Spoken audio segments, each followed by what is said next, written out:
Hello, I'm Reginald Bullock, and My name is Trey Wilder, and on today's show, this is called Just Living. It's the first episode called The Pilot. I like it. I like it. Reggie, how's everything with you, man? man, I'm living good. I'm just living. Nah, I appreciate that. That's how I'm living too. It's been a long weekend, though. It's been a long week, long weekend. I feel like coming up, as I'm glad to just feel like I've been learning lessons throughout this whole week, and I feel like Number one lesson you learned: I guess sympathy and empathy. empathy and empathy. Mhm. Yeah, I know. Because I haven't necessarily been in someone's shoes recently, Okay. but they were going through something. But I've also been in something a little similar because it's like family related. So, So, what's the thing that somebody was going so long story short, they didn't necessarily get kicked out, right? kicked out of what? Of their house. School? No, of their place, of their Okay. house, of their house. And so it was like a little family ordeal that they had. But he didn't feel like he had a. Well, I guess he felt like he had a place to go, but he was just asking around and stuff like that. I offered my place to him for a couple days. And Did he stay at your house? yeah, he stayed in my house. Stayed in my house. He brought his dog with him too. Have you ever had a dog in your house before? I've had one. I've had one. It was an interesting time. The dog in your house It was, as a unexpected guest. it was an interesting time. I gotta say, like he didn't bark except for one time, but that was at the owner, and he got him a little riled up. Business on the floor ever? No, he didn't. That's Like good. he auditioned Big really dog, well. little dog. Big dog came a little almost to the hip, and my normal thing is if you come past the hip, we got problems. Right. So like he almost You came can past ride the hip. that like a horse. Exactly. Like nah, I'm good off there. But he auditioned real well. He was a chill dog, and he almost made me think about getting one myself. So I was like, Okay. yeah. So it wasn't that bad. But like it added extra time to my week. Like even just yesterday, And your feng shui. yeah, yeah, because I now I gotta feel like I gotta vacuum up again. I gotta wash my sheets. Like he was shedding a little bit. It wasn't aggressive, but still, it just messed up the week a little bit. Not messed up, but that might be the wrong word. It threw it off enough. So here's the deal, right? So many people go through that. Mhm. Young, old, where they have to find some place to stay. Mhm. Regardless whether you're kicked out or whether you got evicted or whether you graduated from college and you have no clue what's next. So you're out of your dorm room, right? Exactly. You're out of your living quarters where you were in college, or you move from one location to another. So how do you anticipate that to prepare for that? So you're not in a situation at the last minute where you contacting a friend and say, "Hey, yo, I need a couch," because how old are you? 31. 31. So think about it, right? Your age group goes through that Yeah. on a regular basis. Yeah. And fortunately, you were able to help this person out. Mm. So how often does this kind of thing happen? That situation doesn't happen that often. Like, I mean, maybe someone needs to crash because they're in DC or something like that. But that situation doesn't happen often. It was like I've been asked about, can I borrow money? That happens a little more often. Right. But yeah, like to just get a place to stay for a couple days like that, not often. And initially, Just had somebody stay here for over a year and a half. It started off because of COVID. okay, okay. And he was here in April. Mhm. And it was basically, for a few months and then a few more months. And then a year later and a year and a half. So That's crazy. that was unexpected. But I also think sometimes it's good to be in a position to help other people. Yeah. It's good to be in the position where, how you say, there but go I, the grace of God, right? And so we're fortunate to have what we have, Mhm. and we're not in that situation today. Exactly. But any one of us, Be in that I don't care situation. who you are, how high you are, how much money you have, how successful you are, Mhm. at any given time, it could be you. Yeah. And so I'm curious about this, right? Because I was thinking about this for a little bit. Does it make you selfish thinking like that as opposed to just saying, "Hey, I want to help someone out"? Like, there's a part of me that says, like you, I could be in this situation tomorrow. Like Right. anything could happen. You never know. Right. So, is it selfish to think like that? Although you're mainly trying to help folks out. So it's not selfish, right? Okay. Because it's not even about you. You put the work in, Right. you've gone to school, you put your resume, you interviewed, you got a job, you're doing all the stuff on your position description, and you're getting paid. Mhm. There's nothing selfish about being successful. Okay. There's nothing selfish about achieving in that respect. So the fact that you had it Mhm. and they don't have what you have, that's not selfish. That's just you have what they don't have. Okay. It's Okay. kind of like, if I had two sandwiches Mhm. and you don't have a sandwich, you give you one. Yeah. There's nothing selfish about that. If anything, it's generous. Okay. And so, no, I wouldn't look at it as selfish at all, man. I mean, you're blessed. Mm. You're blessed. So you're sharing your blessings. Right. Why would you think it's selfish? Because I think it's not like all right, this is a reserve or this is something I'm trying to like hold on to later on in life. Because again, like I'm in a solid situation right now. Mhm. What happens 6 months from now? Something happens now, so I'm not in that same solid situation. Right. But I'm doing stuff to help people out now. It's like a like a small part of me, I feel like in the back of my head is saying, well, if you're doing it for people now, it might come back to you later on. And but it's not that's not what's driving me. Mm-hmm. It's just like something you pick up. Like if you do good things for people in general, hopefully good things come back to you. And So that's not selfish, man. To be able to have the mindset of, I want to do for somebody else that which I hope they would do for me. mhm. That's just living life, man. Okay, That's okay, just living life. okay, You know. Yeah. So I wouldn't put too much energy into that part okay, versus the fact that you did the seed and harvest. right, You reaping what you sowed, yeah, and therefore you sowed a lot of good seeds, and now you're harvesting from that. mhm, Some of it you store up for later, yeah, just in case. right. 6 months from now, stuff happens. You can go and get some of that harvest It does. and maintain yourself and bridge yourself, you know, for a little while until you get more harvesting. Yeah. Now, on that harvesting part that you're talking about, right? Mhm. I feel like this actually might be a decent little transition Go ahead. onto the topic, right? Go ahead. So I feel like harvesting is that hustle, or is that more so just plan? Like how would you classify that? And the reason why I say that is when I think hustle, again, we talked about a little bit going above and beyond, right? Essentially. Mhm. Um, So it's hard. Would you classify harvesting as being a going above and beyond, being that hustle? 'Cause, I mean, you still need to eat, you still need to live. So, like, what's your thoughts on that?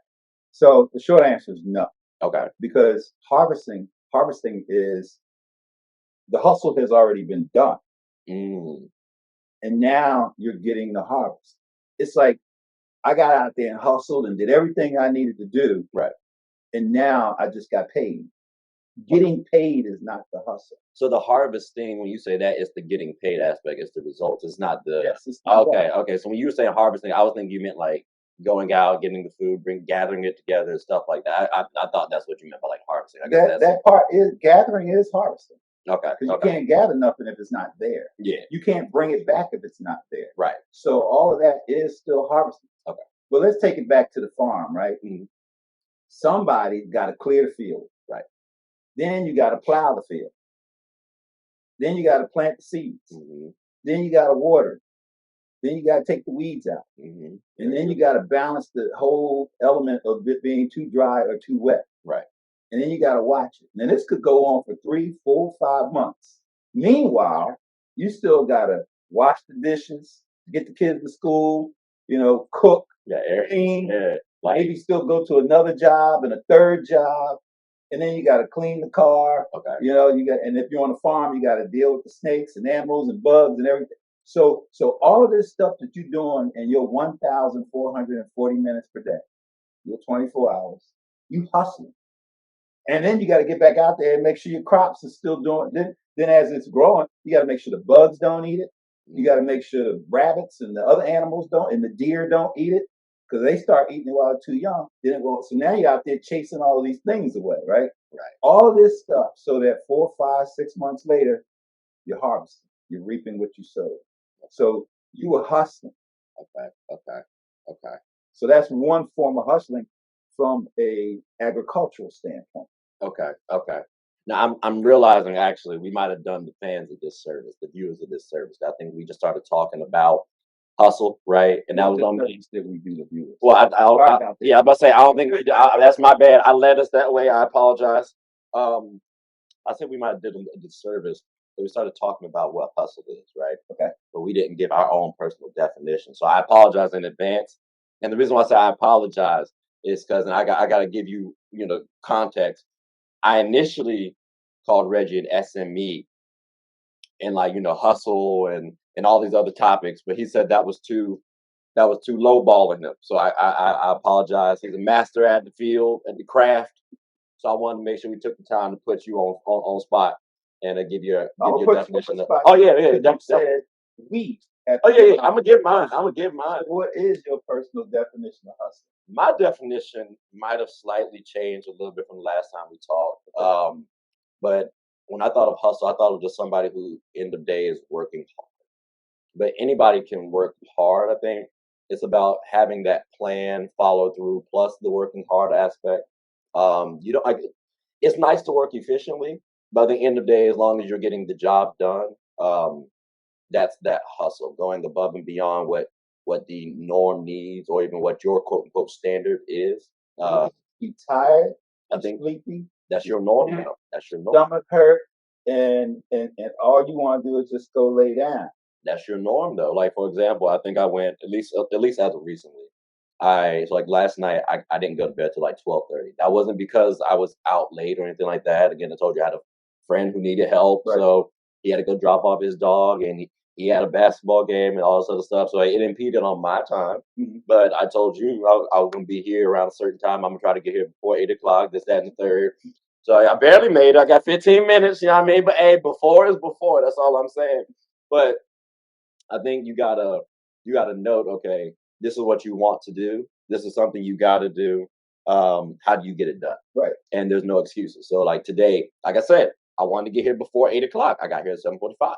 So if I got here after 8, that's not really hustling. That's me making excuses. That's me saying I'm not taking this seriously. That's me pretty much slapping you in the face, because I mean you didn't have to help out. So it's like, to me, I think hustle is just going above and beyond, taking the, I guess, right steps to make sure you're using your time effectively and getting the job done end of day. How about yourself though? Because I was trying to start with you, but I guess they say you gotta save the best for last. So let's see how this definition goes. So hustling. Uh, Back in the 60s and the 70s, you had a lot of folks out there who couldn't find a job. Hmm. You know, the segregation and the racism and all of that had kind of made the landscape to the point that most black people Hmm. could not go and get an executive job. Hell, they couldn't even get municipal service jobs. Hmm. And at the best they could get was like farm work or factory work, like labor stuff, right? Right.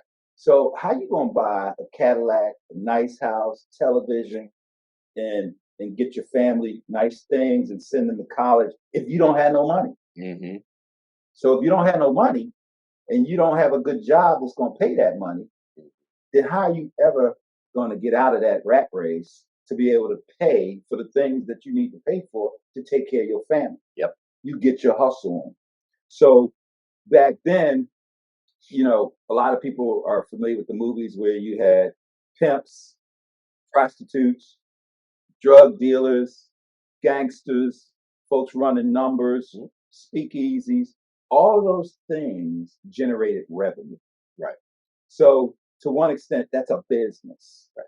Now, how do you run your business to get revenue is where the hustle starts. Hmm. Right. So, if you know Miss Mary had a water ice stand and was selling sandwiches and whatnot on her front porch in Philadelphia, everybody knew she was there. Hmm. So if you wanted pretzel, water ice, or sandwich, or whatever, you go down the street, up them steps. Miss Mary sitting out there, and you buy what she getting her hustle on. Right.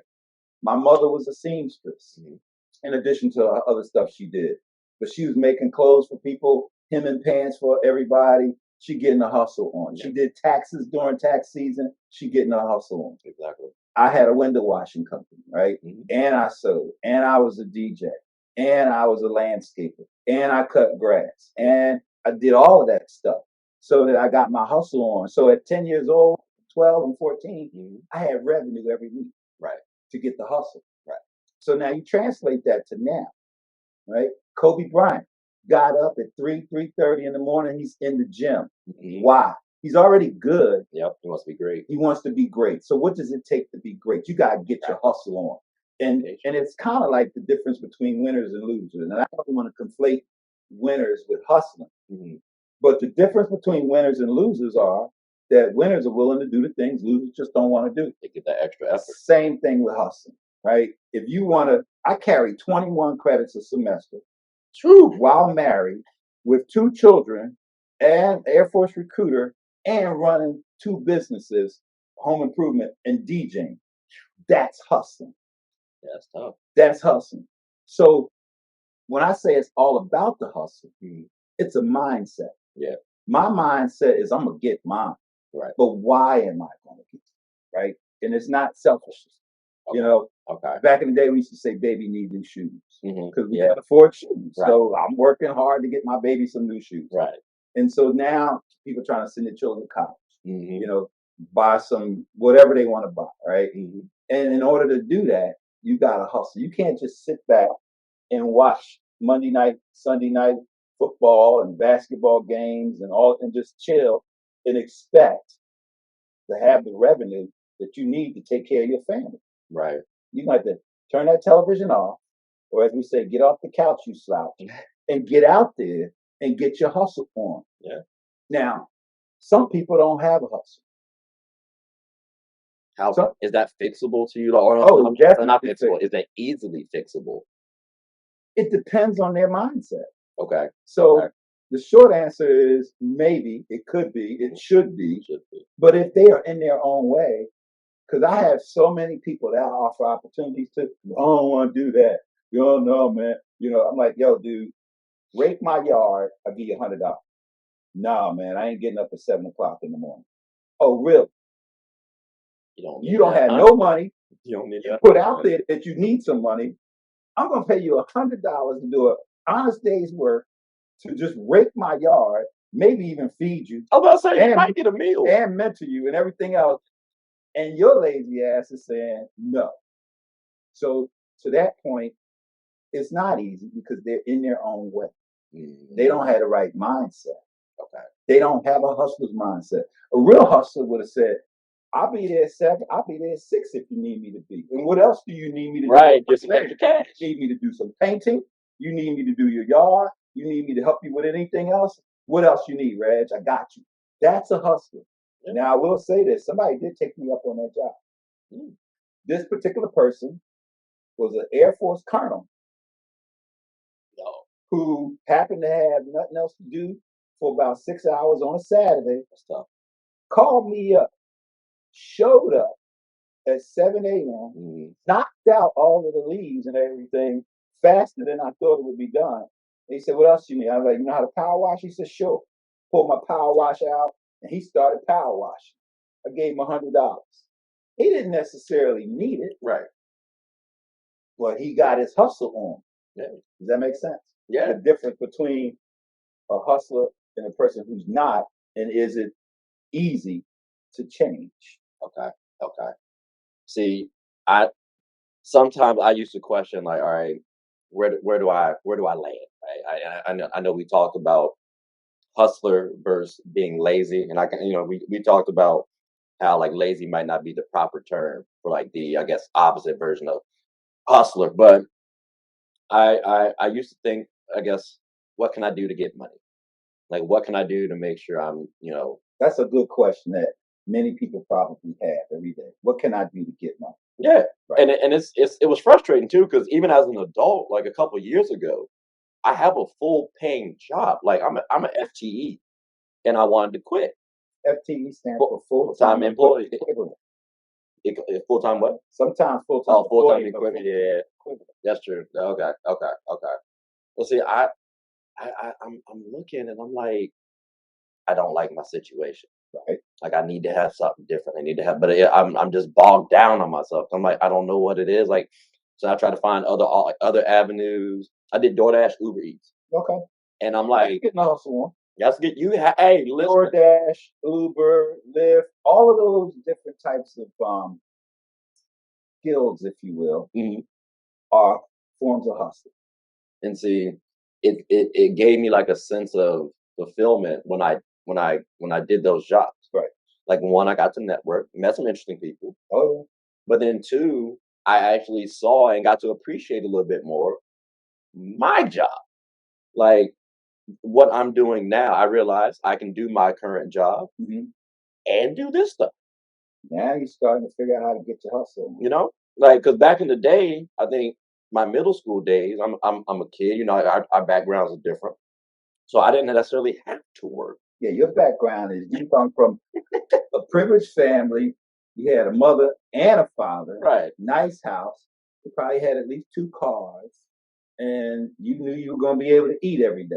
Give or take. Yeah, I came from the projects. But see, my dad also came from that background of like the Oh, I know your project. dad. So like I think he was trying to make sure I had the lifestyle that I had.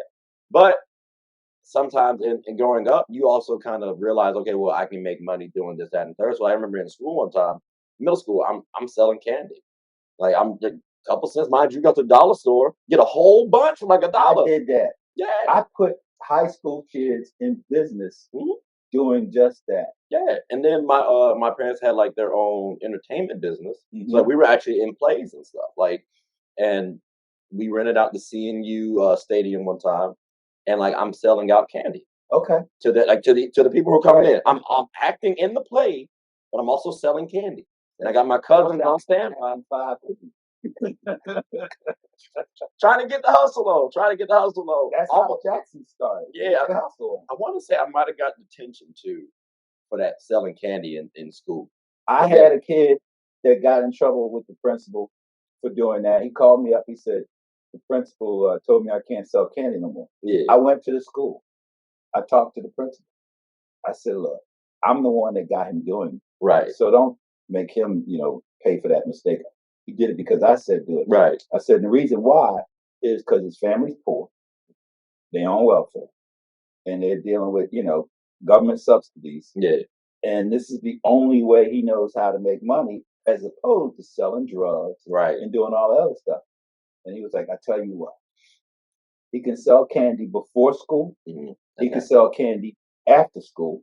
And he can even sell candy, during, I think, lunchtime. Okay, that makes sense. But he can't be walking the hall all the time selling candy. And so we came up with a rule structure. And I told him, I said, look, get to school an hour early and just sell it out, and after school, if you have some left, sell it.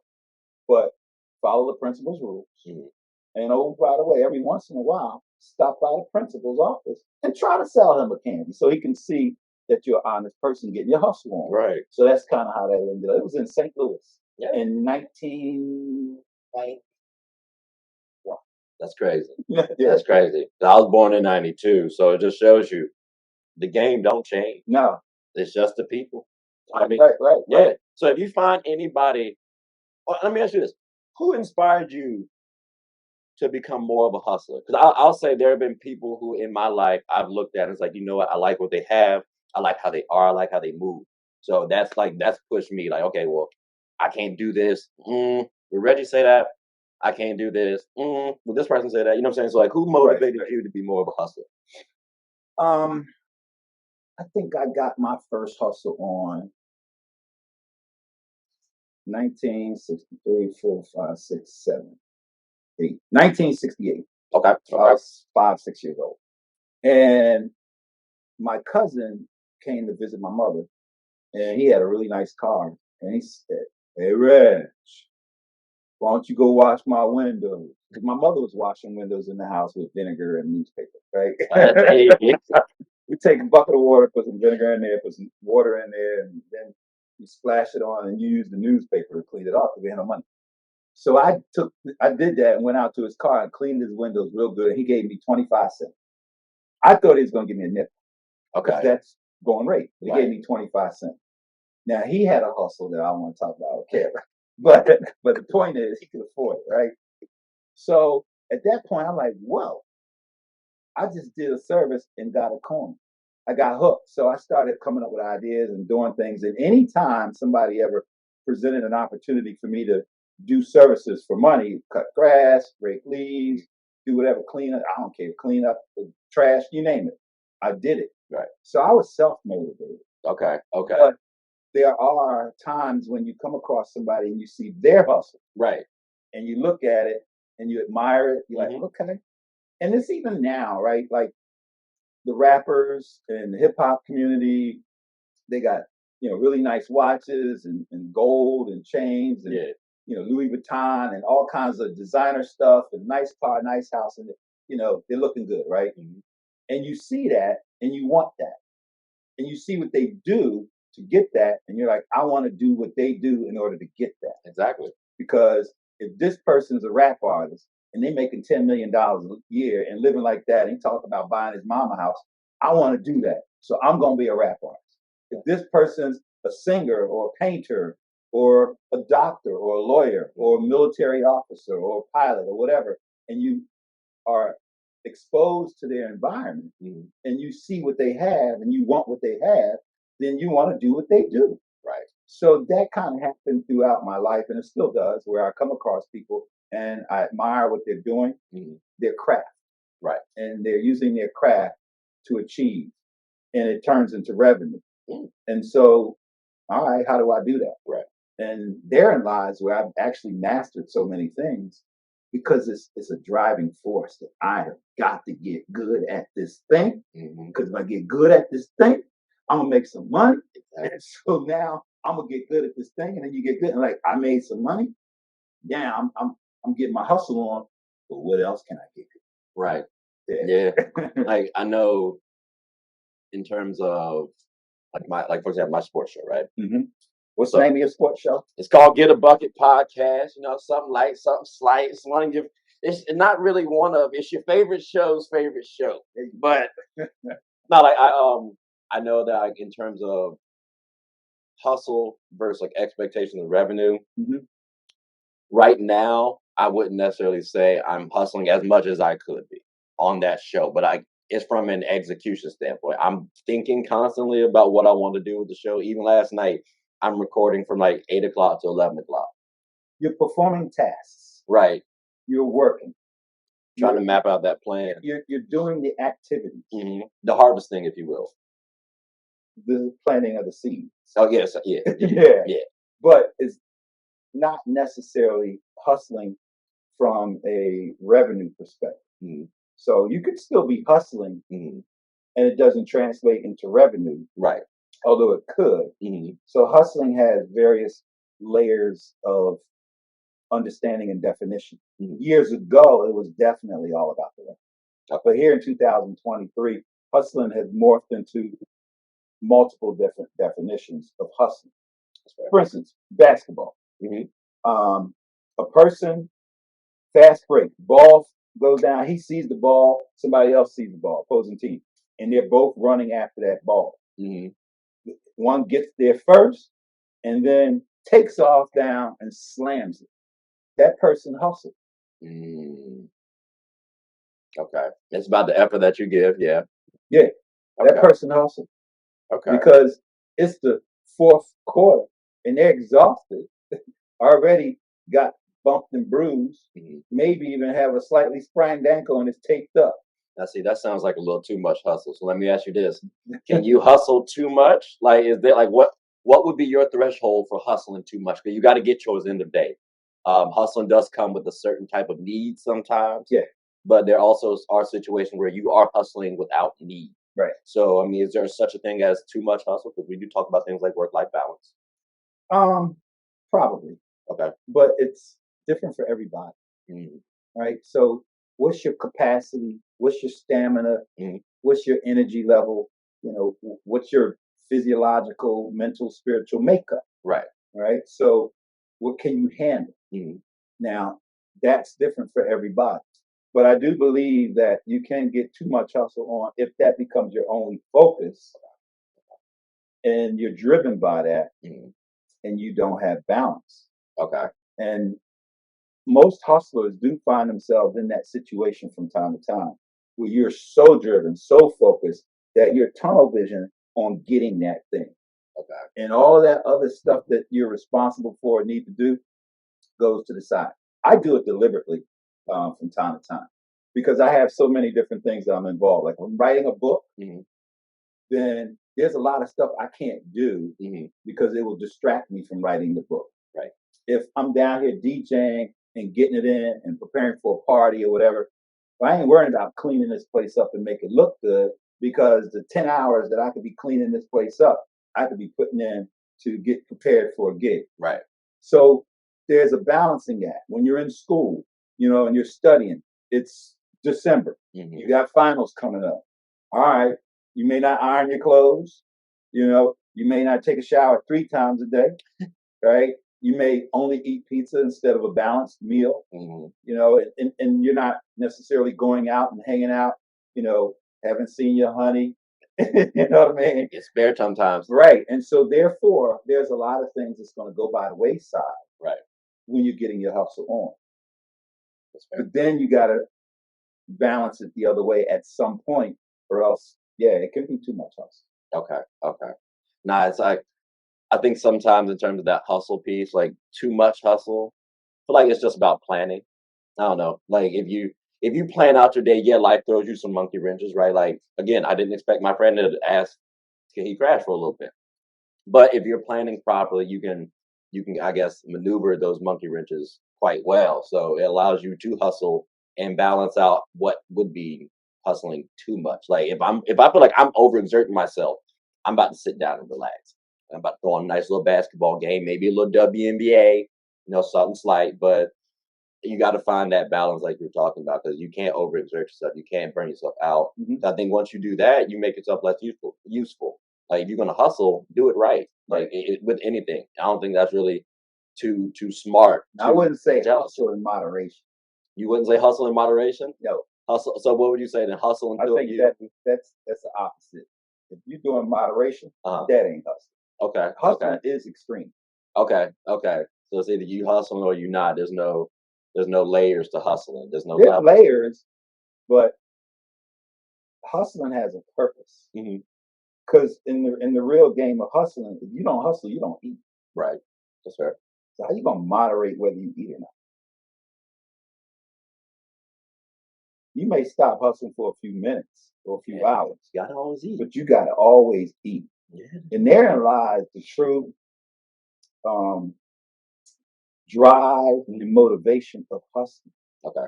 You're trying to eat. Right. Trying to feed your family. Yeah.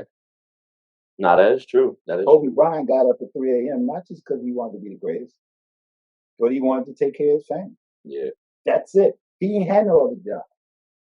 He's a basketball player. And so he, at what point are you going to get injured and you can't play ball no more? I bet you Tiger Woods thought he was going to be playing golf like Jack Nicholson and the rest of them forever. No problem. Into his 70s. He had no clue that he was going to have a physical impact. Yeah. And those things happen.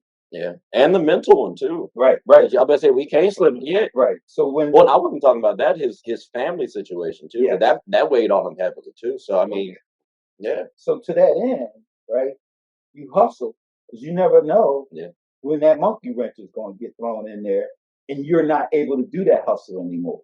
Thanks. Okay. Side note, I'm just curious because we were talking about Tiger there.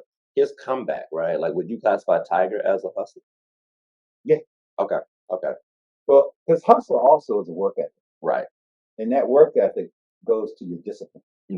So work ethic, discipline are all traits required to be a hustler. Right. You can't be a hustler if you're not disciplined.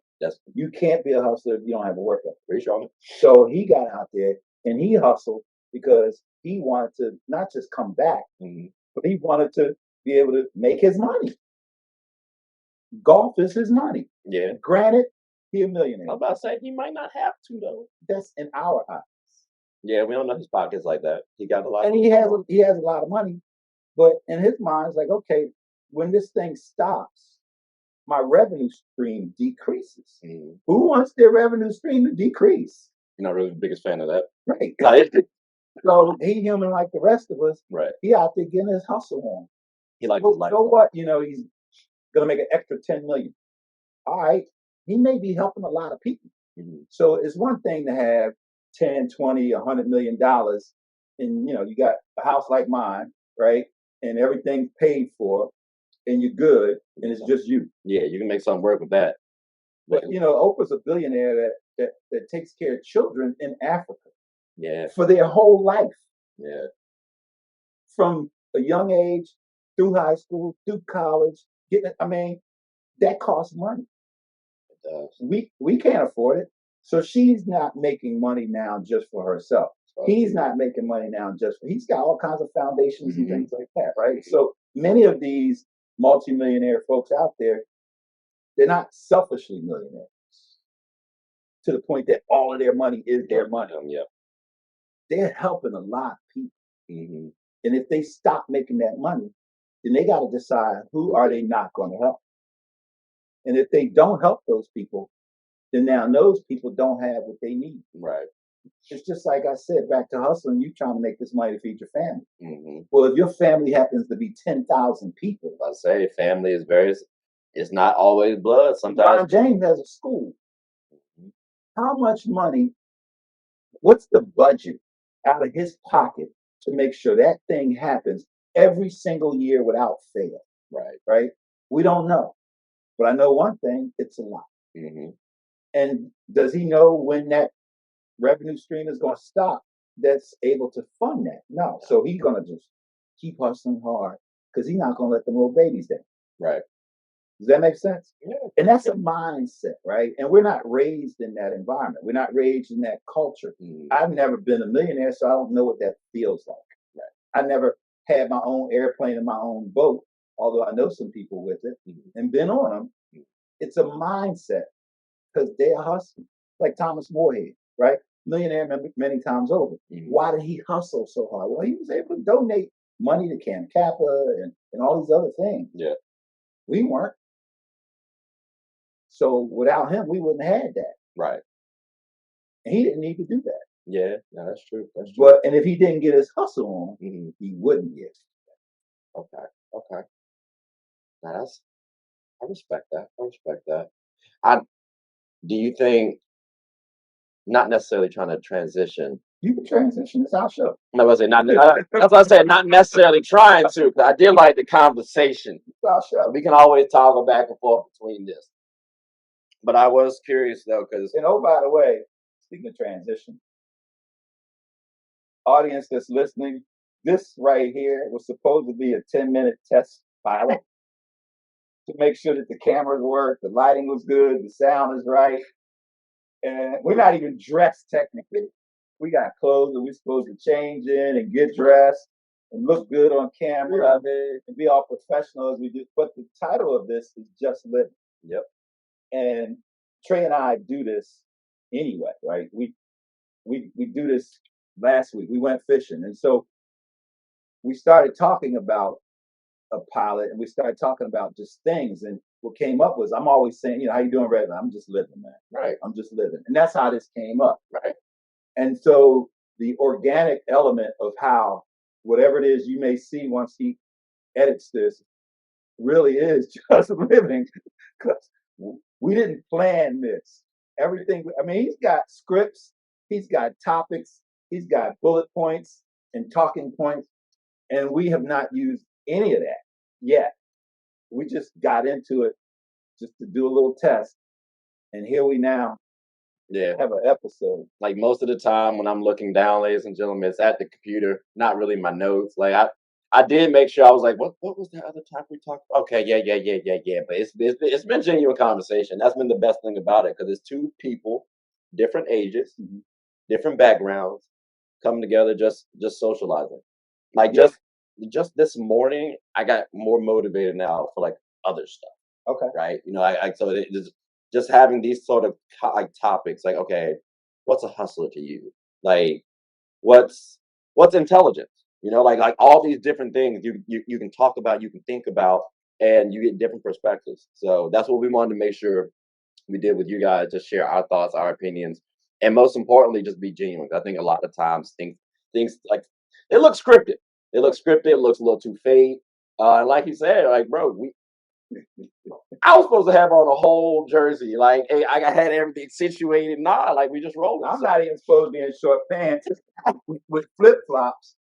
This is what I woke up to put on. At least I took a shower.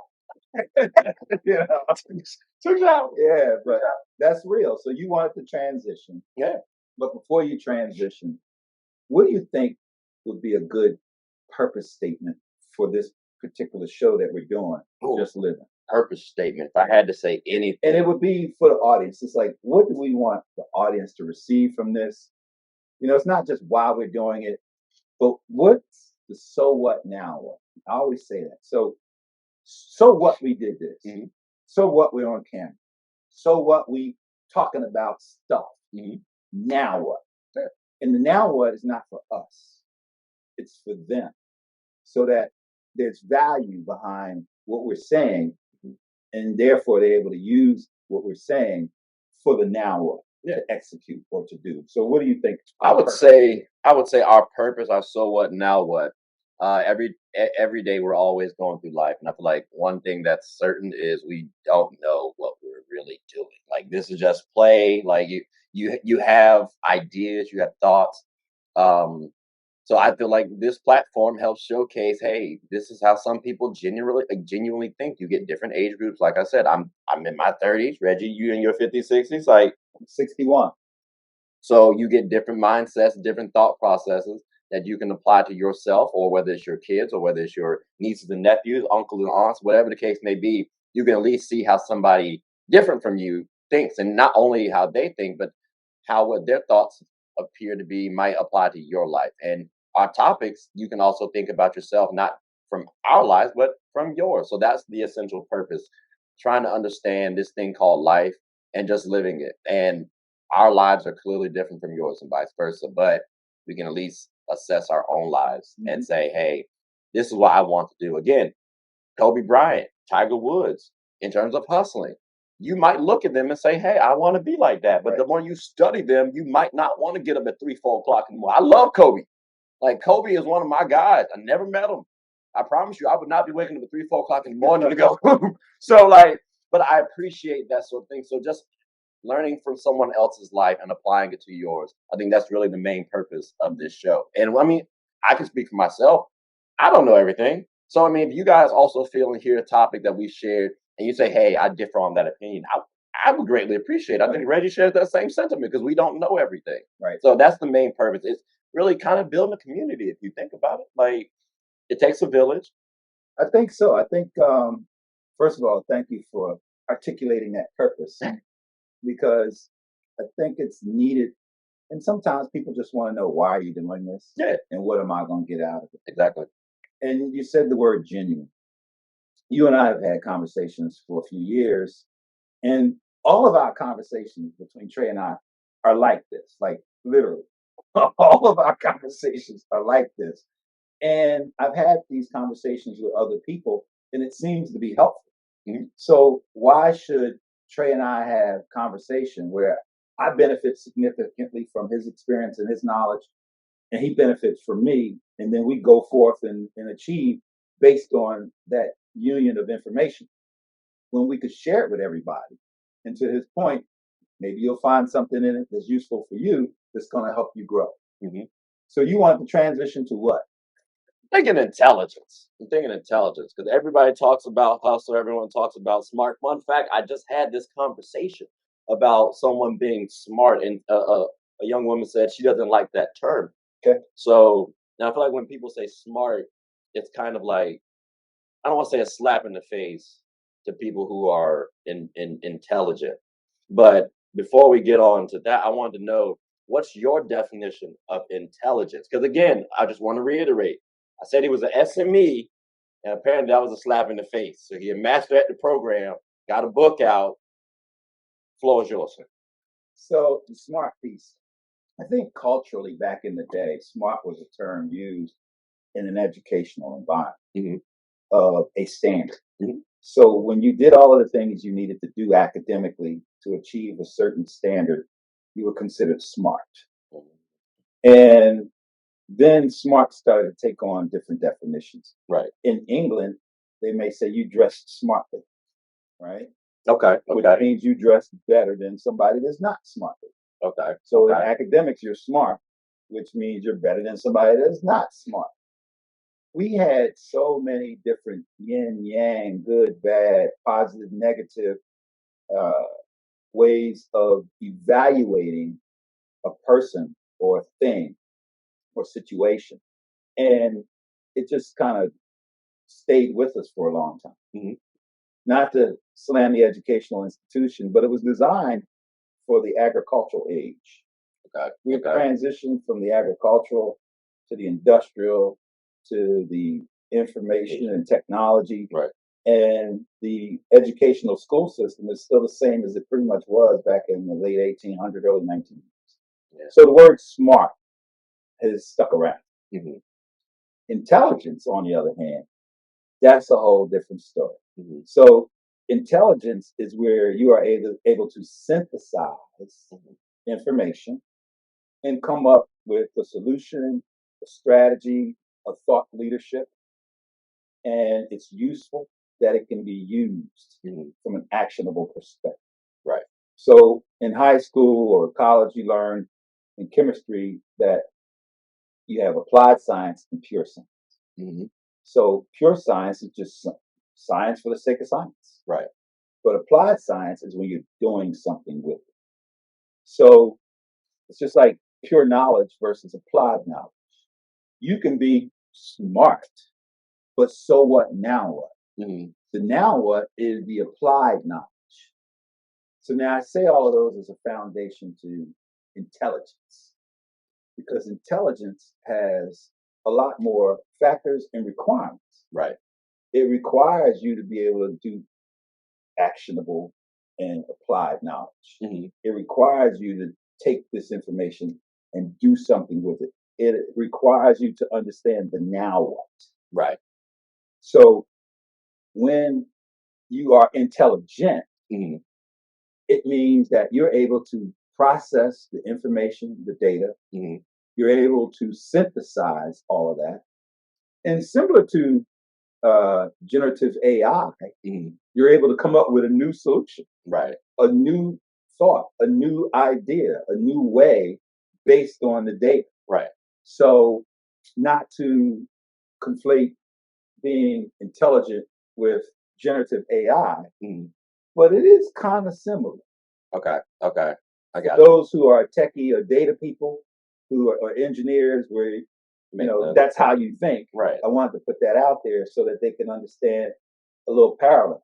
Mm-hmm. But it's more than that, right? Because you got emotions in there, and then of course you have EQ, right? Mm-hmm. And so, and EQ is emotional quotient, but we also call it emotional intelligence. But the point is, how do you know if a person is intelligent? Well, for the most part, do they know what the heck they're talking about? Yeah. A lot of people espouse superfluous fluff. Right. They sound good. They ain't said shit. Exactly. That So, context piece it matters so much. so there was nothing intelligent about what they said. Right. But then you can take intelligence to a higher level. And I was in the intelligence community in the military. Mm-hmm. I have a master's degree in strategic intelligence. Right. And I help people strategize various things for their organization, for plans, and come up with strategy that you can come up with a plan that you can execute. Mm-hmm. So the intelligence element of that is, do you have the ability to take all of this information and make sense of it, Mm-hmm. and come up with a solution that you can execute to achieve what you need to achieve? Okay. So it's not just being smart. Got to discern. And then, okay. Like, so, for example, I realize the information that I got, right, the data that I got, is my battery low on my computer. So intelligence says, I'm gonna go ahead and get up real quick and charge it in before the camera dies. But I get you though. Intelligence. So speaking of intelligence, Trey, I'm gonna do the difference between just information and intelligence. Okay. So Invictus. To be able to say and recite Invictus it's just information, Right. just knowledge. Exactly. To be able to break down what Invictus is, that gets into the intelligence piece. Make sense? Yeah. Now you got to internalize it. So, for instance, everybody heard the term, I am the master of my fate. I am the captain of my soul. You know, people hear that and they're like, wow, that's so cool. I am the master of my fate. I am the captain of my soul. But what does it actually mean? So, what does it actually mean? And then you got to go back into the whole thing. Out of the night that covers me. Black is the pit from pole to pole. I think whatever gods may be for my unconquerable soul. In the fell clutch of circumstance, I have not winced nor cried aloud. Under the bludgeonings of chance, my head is bloody but unbowed. Beyond this place of wrath and tears looms but the heart of the shade, and yet the menace of the years finds and shall find me unafraid. It matters not how straight the gate, how charged with punishments to scroll. I am the master of my fate. I am the captain of my soul. I could teach a 5-year-old to recite them. I could teach a 10-year-old to recite it. I could teach a 31-year-old to recite it. But it doesn't mean that they're able to synthesize it and truly understand it. And that gets into the intelligence element. How high of a level can you command your brain to think and come up with solutions? To the point that you had made earlier about hustling and being able to make money, there are a lot of people that want to make money. Right. But they don't have a hustle. Yeah. But they can have a hustle. But it's going to require some intelligence. Did you unplug this and then replug it back in? I don't worry about it. It didn't hurt anything. It just I saw these start moving, make me want to DJ. Hey. So the point is, how do you synthesize that information? It's kind of like this system here, right? Mm-hmm. Anybody can walk up to it and see that these are volume controls. Right. But there's a whole lot of stuff going on here. Mm-hmm. And then, even though you are technically proficient at it, as a DJ, it's on a higher level of intelligence. Yeah. Because you got to read the crowd, study the crowd, know what they want. You get evaluated every minute and a half while they're on the dance floor, yada, yada. That's the intelligence element of really being able to understand the crowd and control the crowd. Now, because again, welcome back, by the way. Right. Sorry for those technical difficulties. Apparently, I wasn't too intelligent with this here charger. You just missed a step in your checklist. But like, can you improve on intelligence? When I say that, I understand it's how you discern information, how you ultimately understand it. How do you improve that? Like, what if you just like, can you just not be intelligent, or is that more so towards work ethic? You asked like 4 questions. So you can not be intelligent in various areas. Okay. You know, some people just dance. I feel bad for them, but they have not put the work in, and therefore the muscle that they have actually strengthened is the muscle that causes them to not do things. Okay. To your point of being lazy. Right.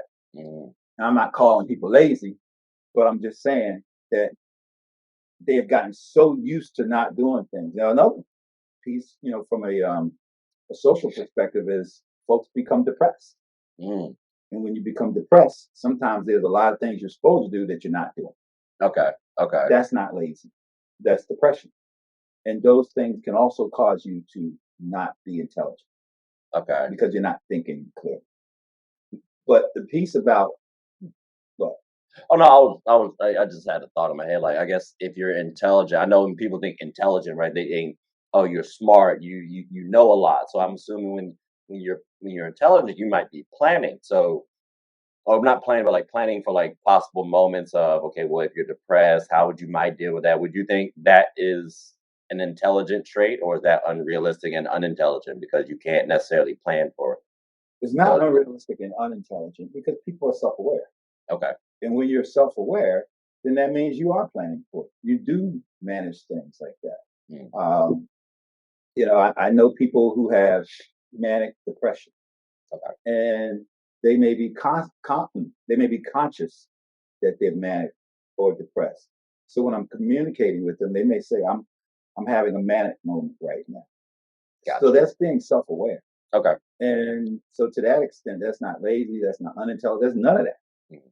That's just them going through what they're going through, being self-aware that they're going through it. And to some extent, because they're conscious of it, Mhm. they are probably doing the things they need to do so it doesn't last that long. Okay. And then they can get back to doing what they're doing. And that's pretty intelligent Okay. to know yourself that well. Okay. Yeah. Now, But your point about intelligence and be able to go to a higher level of intelligence or become more intelligent, Mhm. all of that is doable. It requires work. Right. It's kind of like when I was a first degree black belt, right? I was pretty good. Mhm. And then I became a second degree black, and I got even better. And then a third degree black belt, I'm in tournaments and still fighting, right? And then fourth degree black belt is master level. So at that level, I was intelligent as a first degree. Mhm. I'm more intelligent That's as fourth a degree. fourth. Gotcha. Because you're just building upon that knowledge. Okay. It's like having a associate's degree versus a PhD. Okay. You know, you're educated, Right. but now you're at a higher level of education and Okay. understanding. Okay. Now, in terms of going like kind of circling back to hustle a little bit, an intelligent hustler, what does that look like to you? Like, That's pretty good, man. I like that. An intelligent hustler. what does that look like to you? Is that somebody who is efficiently, I guess, hustling, or is that somebody who, when we think of intelligent, you might think of like a nerd, right? Quote unquote. So is that like or is that a nerd, I guess, who's hustling? Like what does intelligent hustler sound like to you more? So I'm gonna remove nerd off the table because that doesn't fit. But an intelligent hustler. Mhm. All right. So we talk about intelligence. We talk about hustling. So when I look at an intelligent hustler, that means somebody who's extremely strategic, well thought out. They have a full concept and understanding of the big picture Okay. from a strategic perspective. And now they can pick and choose how they do things. Matter of fact, you know, they may even have a team of people working for them. Mm. They may be at the top and have multiple layers below them. So they're not cutting grass. Mhm. They own the company. Okay. They're not raking leaves and washing windows. They own the company. Mm. And so they're hustling at a whole different level, Right. but they're not out there sweating like crazy anymore. They got 100 people doing it for them, Okay. but they still hustling because they got to keep this thing afloat. Right. And in order to do that, you got to be intelligent. You can't accidentally do. You can accidentally show up at 7 or 8 o'clock in the morning or late, cut somebody's lawn, and get $20 for it. Mm. Right. So that's not a high level of intelligence to do that. Nothing against people that cut grass because I used to do it. Yeah. It's just if you are one of 100 people cutting grass, and that person has got to worry about machines and trucks and gas and timing and the weather and all of those other factors that go into not their $20 for the day, but their $10,000 for the day, of which part of it is going to pay all of these people. Yeah, that's a different level of intelligence getting your hustle. Okay. Okay. See, so sometimes when I feel like I'm doing my show, I feel like I'm hustling sometimes. Like I said earlier, I may not classify myself as much of a hustler as I would like to be. But I'm hustling though. I'm moving them puppies now. Right, right, right. But then sometimes I feel like I'm not moving intelligent with it. Cause like, for example, my edits or my recordings, okay, like I made sure I recorded, okay, who's gonna be on what show, what day do I want this, what topics do I want to cover on these days. And it's all in one full week. So like Tuesday, Wednesday, Thursday, Friday, Saturday, Sunday, got this covered. And then when I'm looking back at it, it's like, dang, I wish I had done this differently. Or I wish I had done differently. So in that moment, I feel like I'm not being intelligent, at least in terms of like what I just learned about myself. Mhm. But then in that same moment, I might think, okay, well, I'm actually am being intelligent because I'm self-assessing myself, lessons learned, and trying to move better going forward. And that's what it is in the day. Like again, as I said earlier, we don't know everything in life. So we're just going through. It's just funny how we, I guess, put a lot of pressure on ourselves. Um, like the definition of hustle could be subjective in terms of how much work you're doing. I think like one person's hustle could be different from somebody I else's. thought Beyonce said it was deep. So to your point, you said a lot of stuff in there. So the short answer for a lot of questioning was yes and yes, in the sense that your show, you are hustling, and you are intelligent, but you also said, there's just some things we don't know. Right. So that doesn't mean you're not intelligent. That just means you haven't learned that thing yet. Yeah. Right. We all have to grow and develop. Right. And hopefully we're on a trajectory of knowledge and wisdom and understanding and intelligence. So, no more than you expect a 6-year-old to be able to, play ball like Kobe Bryant. Right. Doesn't mean that 6-year-old is not intelligent with the skill sets that they've learned. Right. I mean, I've seen some 6-year-olds do stuff that I can't do. Right. And so the point is the levels, kind of like being like a first degree black belt. Doesn't mean that they're not intelligent. It just means they're first degree black. Right. A fourth degree black belt is intelligent and maybe more intelligent than the first degree in martial arts, but not necessarily in everything else. And so in your hustle with your show, yeah, you are intelligent. But then you went to George Mason, right? And I went to Community College of Philadelphia for a little while, right? So does that make you more intelligent than me? No. It's just I hadn't learned the thing that you learned yet. Okay. Right? And so intelligence is where you are at the time. Right. If you're intelligent. Yeah.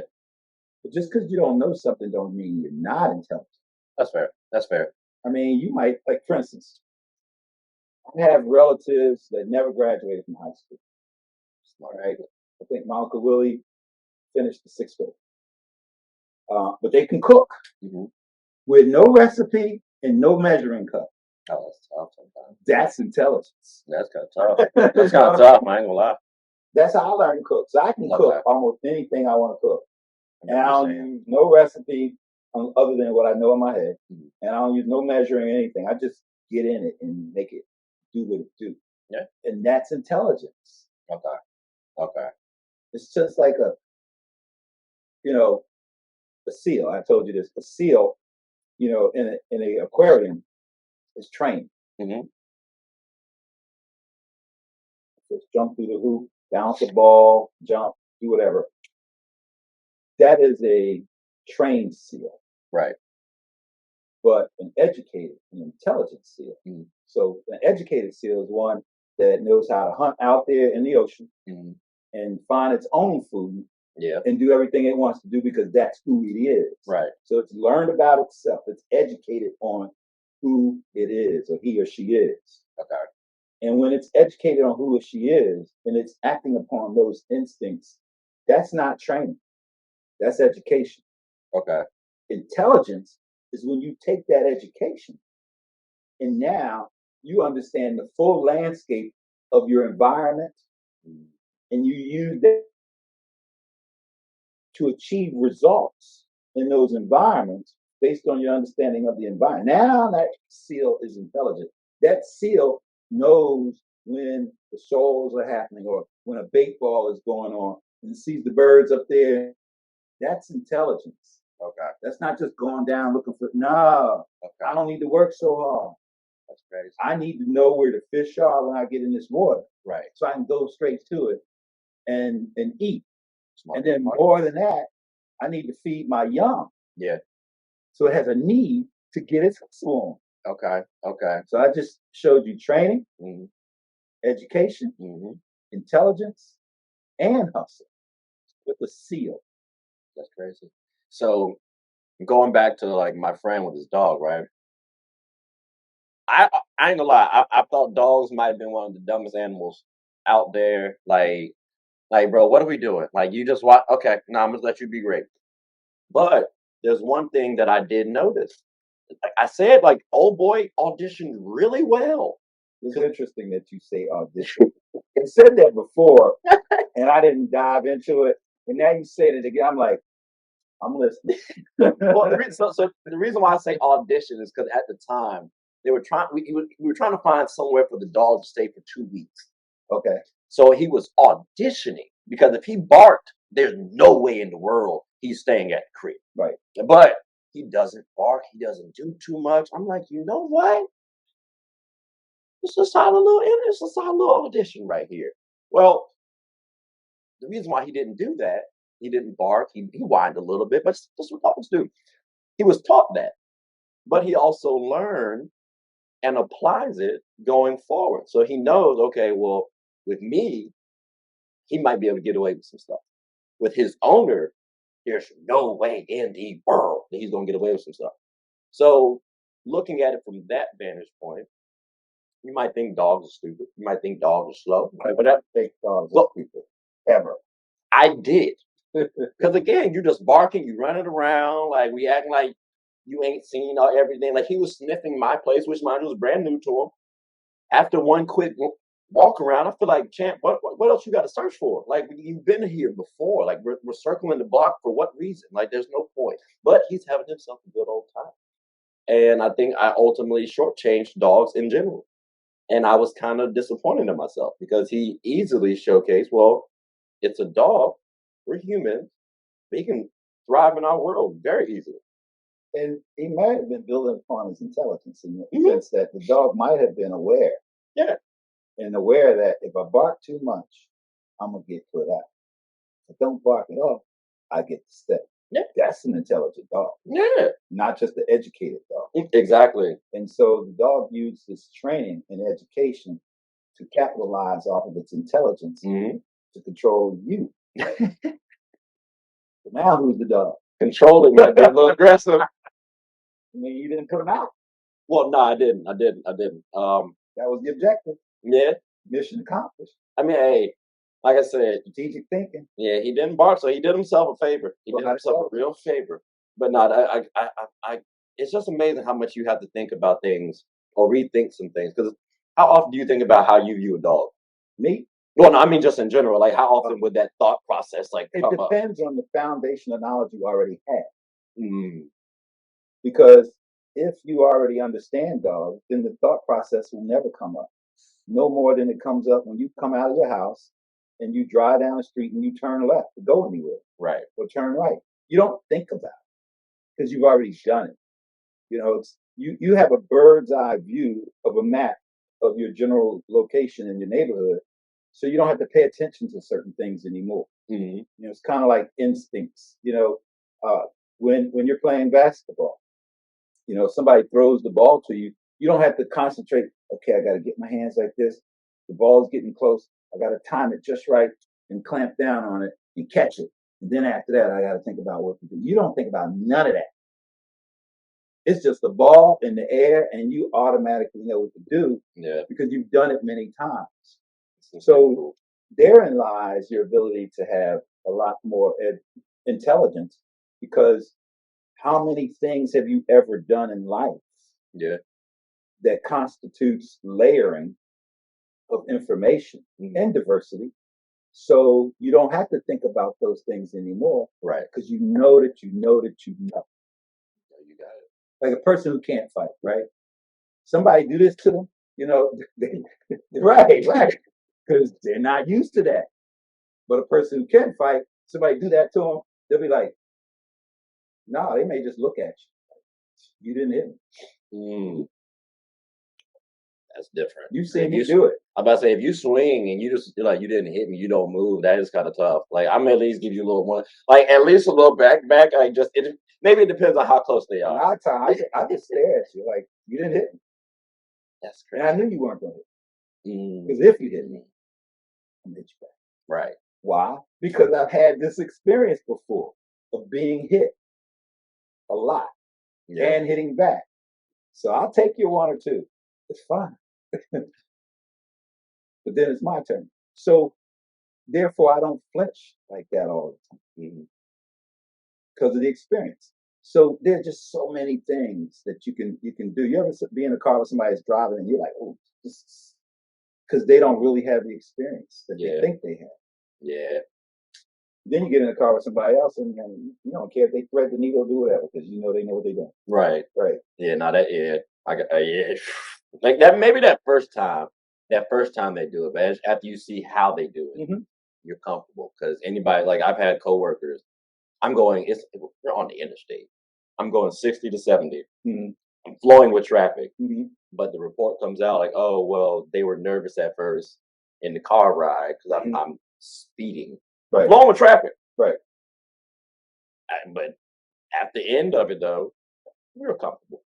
Yeah, and sometimes it's just because they're not in control. Exactly. And they're giving control up to you. Exactly. And that's a whole different thing of just that realm that we're talking about, where somebody else is in control and you're not used to that. Kind of like some people don't want to fly because they have no control whatsoever of that whole process. That's fair too. Of being in the air and coming back down. And so they don't want to fly. All right. But then you got other people, they get on airplanes, no big deal, fall asleep before the aircraft takes off, wake up when they feel like it's landed, and they're comfortable. Yeah. So it's that experience space. Okay. Then you got some people that don't want to get around. I mean, they don't travel ever because they're afraid of different environments.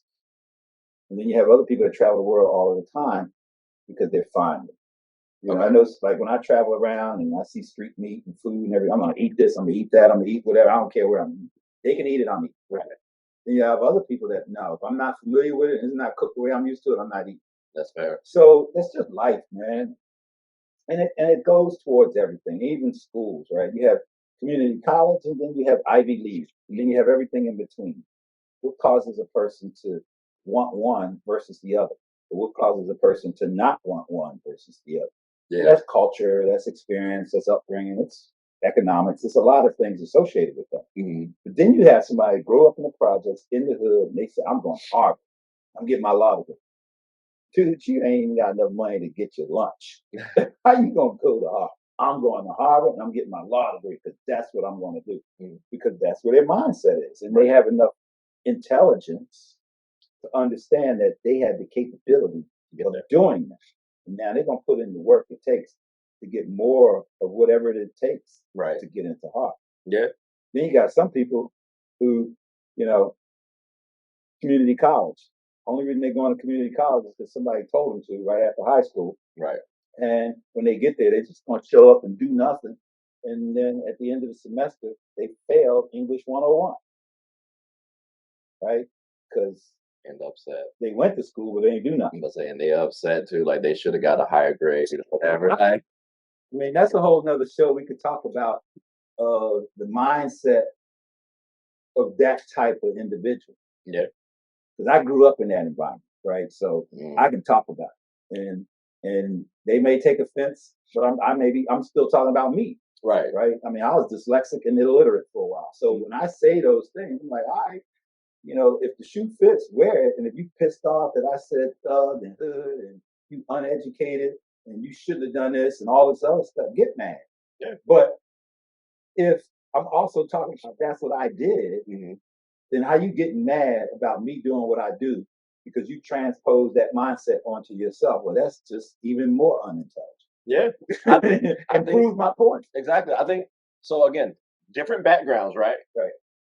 I like at least you dealt with fake dealers, fake gangsters. I mean, real dealers, real gangsters. I dealt with people who were trying to be like the pretenders, what? Like gangsters. Yeah. Like one person. Why would they try to be? Because of the society that we were in. So, like, mind you, we're younger, so we're impressionable. Okay. And I remember there was this Caucasian fellow, and he was like, he told me and this other light skinned guy, we're not black. And exactly because we didn't know what an 8-ball was. Okay. And we're not talking about pool. So it's like I'm like, that's what meaning black, like that's what being black is. That's not intelligent. Like that's not really intelligent at all. And then to know that he's trying to be somebody or something that even those people, I think if they had the opportunity to choose, might not choose that same field. So I feel like from that standpoint, you're not intelligent. Like you're all like I always view people like that as dummies, as stupid. So I 'Cause don't view them as dumb or stupid. And to some extent, I get the point about not intelligent. mhm, But you don't get to choose what color you are, no right, more than you get to choose your environment that you grow up in. right, So at a young age, you are trained and taught stuff, mhm, and that becomes your foundation. right, So the reason why he spoke in a ignorant manner, as opposed to not intelligent, it was ignorant, is because he just didn't know, and he may not even know who he is. mhm, And that's the problem with many of us, not just black people, but definitely black people, because I'm in that community and I see it a lot. We don't know who we are. And if we don't know who we are, then a lot of the stuff that we're talking about is either based on what somebody told us mhm, or we're just guessing at it or assuming it. But we really don't know. Right? For instance, Jerusalem, the song, okay, right? It is the number 2 most played song in the world. And it is a religious song mhm, about going to Jerusalem, right, going to heaven. A lot of people don't know that. But the other piece about it is it's Zulu.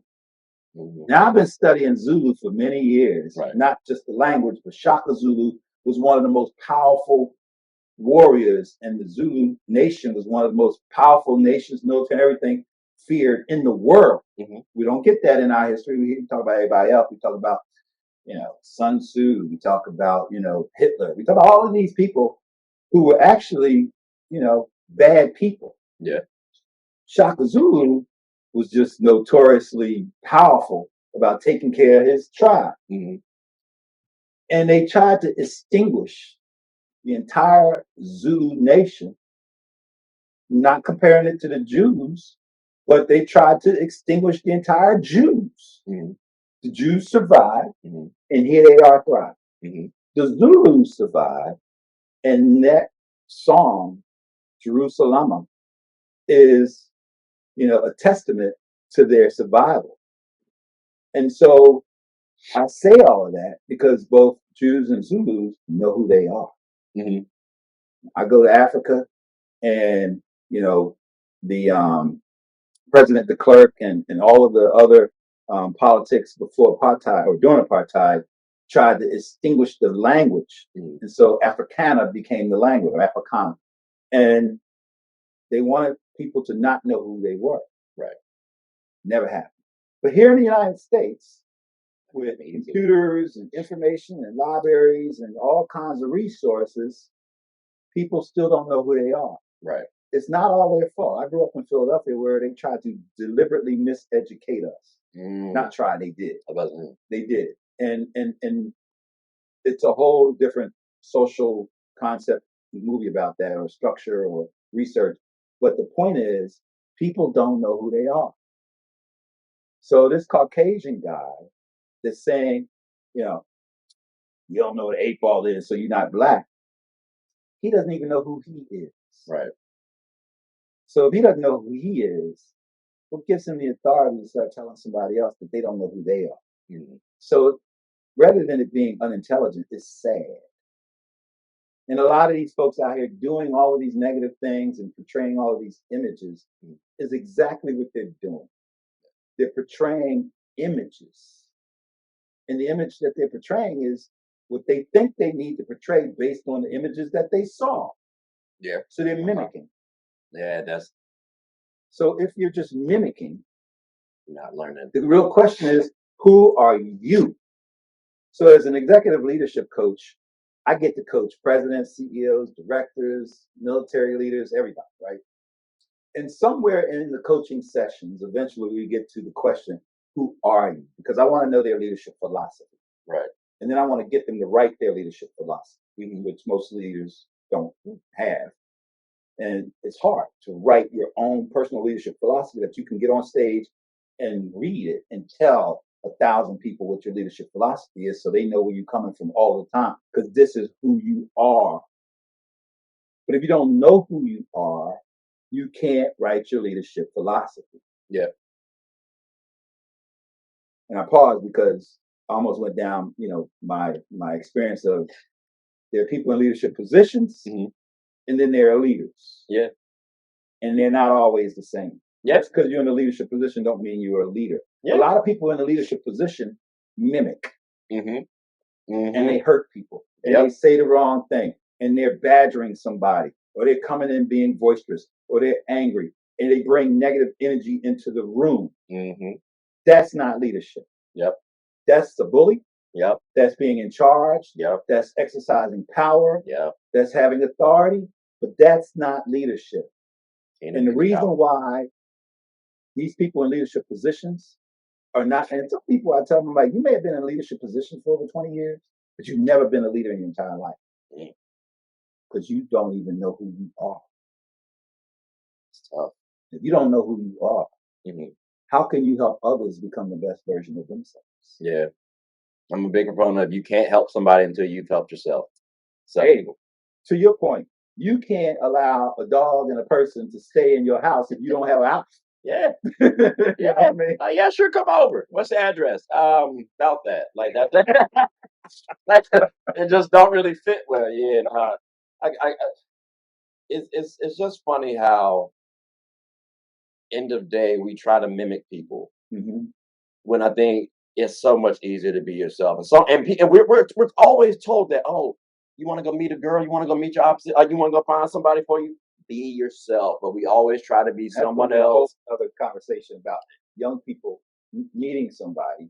I say somebody because in 2023, but back in my day, guys meet girl, girl meet guy. Now people meeting people, right? And so, but it is a thing because you may want a companion. Well, how you find that companion for life, right? But back to your point about mimicking. Oh, yeah, it's like it kind of ties back to what you were talking about too, just understanding and knowing yourself. Because you can mimic all you want. That's best for that person, though. Like, I can try to do that turnaround, jump shot off the baseline. I can try to attack the basket. That's cool for Cole. Like, I can try to stick my tongue out and dunk the ball like Jordan. That's cool for Jordan. Like, what is Trey like? What is Trey doing? That even now at age 30, which I feel old. I don't feel old. I feel older from a standpoint of a couple of years ago when I left the gym. Ain't nowhere in the world sitting up there someone called me Like, what? Like, what? Like, hey, dog, to this day, Tyler, respectfully, you have messed me up internally, dog. Like, you told me, he was like, all right, and then after that, it's been in my age group. Oh, you first started hearing the word we thought it was derogatory. Yeah, it felt that way. How do you call? Cause no. In a sense, you're supposed to call me uncle. How did you shorten uncle to unk and take it and turn it hip hop or street or whatever or cool or whatever? No. Who gave you permission to call Uncle Reggie Unk? You don't even say Reggie anymore or Uncle. You just say Yo, Unk. I'm Uncle Reggie. Anyway, I'm good with it now. But when I first started hearing that, I was like, what the heck? I've never called none of my uncles Unk. If I call any of my uncles Unk, I'll find myself across the room. Either running or I got knocked there because I called them Unk. That's funny. But anyway, go ahead. No, it's just always interesting how people always want to mimic folks. You find yourself too in that same situation sometimes. You always find someone's life maybe more appealing than yours. I think J. Cole said it best, and I'm sure someone else has said it before, but love yours. And in that song, he was talking about love your family, love your girl, love your spouse, whoever that is. You also gotta love yourself. Like there was and I'm mad at this song that I forgot. That's hard for some people. It is. Like do you think you love yourself? Oh, I love me some me. Now I love me some me. See, I knew the answer to that. Yeah, I love it, Like, listen, but I'll say this though. There have been moments where I feel like, I don't love this aspect of me. So that's why I try. I have a few of those about me that I don't love that aspect about me. I probably shouldn't be doing it. Right. I know it's wrong, and I'm still doing it anyway because that's who I am. So, so that's the authentic of me being me. Exactly. And not mimicking anything, but I don't necessarily love that part about me. Exactly. But I think you should ultimately love yourself, the good, the bad, the ugly. Mm-hmm. 'Cause You if ugly? you know what? You ugly? I have ugly. I got ugly. Now you talking about here? Nah, this is pristine. This is pristine. Go ahead. That one, like nah. But like, I think there's ugly aspects that if you actually assess it properly, it can come out beautiful. That whole journey, Mm-hmm. because again, just becoming better in itself. When I say better, that's subjective, but if you are progressing, if you're always evolving, I think that's always beautiful. Like when you asked me earlier, like a couple weeks ago, what's my why? Mm-hmm. And I was trying to get the question or the answer out, and it's like, all right, they don't like this answer. Damn, like what? Like what can I give? So it makes you think more. It makes you think, all right, how can I change this? How can I make myself better? How can I progress? So now as I go forward, I had the intention of helping someone out. And I told you guys that last time. So now it's like, how do I live up to that? Right. How do I keep doing that? So it's just constantly making yourself think about how to progress, how to move forward in your way, in Mm-hmm. your pace. Mm-hmm. And that's the best course of action, not compare yourself to this other person's lifestyle. Like I can say, oh, I'm lowballing myself or I'm slow because I'm looking at my life in comparison to yours. Right. Well, Right. like again, you're almost double my age. So I mean, at this point in time, well, I mean, 31. You said 61, right? Yeah, I think you said 30 at once. No, 31, 31. I'm a fresh 31. Okay. Fresh That's 31. why you had a Freudian slip when you said 30. Yeah. I was That's listening. that's You it's said 30. it's happened twice. It's happened twice, but I definitely said 31. Like it was one of them type things. But yeah, like it's new. It's a little new. Okay. But yeah, no, you just got to find out yourself in the day, and I think you just realize that as you get older, and you accept yourself more too. Yeah, and I think that your age group, processes it a lot differently than we did back in the day. When I was 31, Okay. because you have so much more information that you have to process, Yeah. along with being yourself Yeah. in a world that is extremely dynamic. It wasn't that vast or dynamic, that diversified in information when I was 31. And so I think it may even be harder Mm. for your generation than it was for my generation. We didn't have all kinds of distractions like you have now. Mhm. And these distractions now cause you to question who you are or cause you to question your why.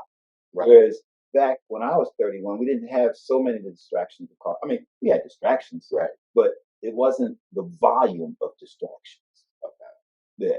Do you think you guys got a benefit or like a little boost in terms of from an early standpoint? And what I mean that is like we, I guess, have to explore so much. I know like it was kind of back in your day, do as I say, not as I do. Mhm. So maybe you feel like you didn't get to explore enough, but you might have too though. So do you feel like your generation got a little better, I guess, boost early on in terms of trying to figure out yourself opposed to us? Because I don't know if boost is the right word, but I would say our foundation is different okay, and our work ethic is different right, because a lot of the things we did was out of necessity. We had to eat. We okay, had to do a lot of things because if you didn't do it, it wasn't getting done and nobody's going to do it for you. right, So, the whole discipline thing was because as a family unit, if you got 5 people in the house, mm, then you divide all of those chores to right, keep everything moving. right, And if somebody didn't do their part, it impacted the whole house. It impacted everybody else in the house. If my children didn't take the trash out, help cut the grass, help clean the kitchen, help do the dishes, then that meant me and my wife had to do it. okay, And if me and my wife had to do it, then that means we couldn't do a lot of these other things that we needed to do to be able to take care of the family.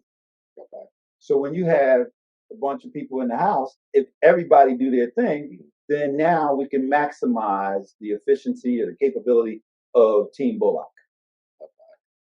But if my son just watched TV all day, and my daughter watched TV all day, and my wife and I had to do everything, we're not maximizing Team Bullock. But then they come and complain, I want a cell phone, I want this, I want it. Well, I could have been getting my hustle on Right. so that I can make this money to take care of my family. But none of that's going to happen, and you ain't getting diddly because I'm going to cut the grass. Mm-hmm. I'm going to take the trash out. Mm-hmm. I'm going to do the dishes. I'm going to clean the kitchen. I'm going to do the laundry. And I'm going to do all of this stuff while y'all watching TV. Yeah. Yeah. No. And oh, you want a computer? I'm sorry. I can't get out there and get my hustle on because I'm doing this thing. Yeah. And a friend of mine once told me, because he was a millionaire and he was teaching me some things on getting my hustle on. Mm. And I'm like, I got to get home and cut the grass. He said, Reggie, how long does it take you to cut the grass? I said, well, I got to ride a lawnmower, so it's only going to take me 4 hours. Right? Big yard. Big yard. So, because you got to be weeding, you got to do all of this stuff. Oh, that's a little more than cutting the grass now. You got to do all that, right? So he said, why would you do at the time? He said, why are you doing a $10 an hour job if you work $50 an hour? I'm like, what? I've heard that. He said, in other words, those 4 hours, you're going to give up $40. So in other words, in those 4 hours, you could have paid somebody $40 to do that work while you go make $200. Yeah. If you work $50 an hour. If you work $100 an hour or $200, scale it. Yeah. And so I thought about it. Mm-hmm. So when children are not doing what they're supposed to do, and I'm talking to your generation now, when children are not doing what they're supposed to do or what they could be doing to contribute to the household, they force their parents to do everything that they should be doing. Yeah. And now the parents can't get their hustle on. Right. So therefore, the parents have to do a $10 an hour task at home because the children are not doing the $10 an hour task. Mm-hmm. And now the parent can't go make an additional $100 an hour doing other things with their time. Right. But the children are not doing the $10 an hour task.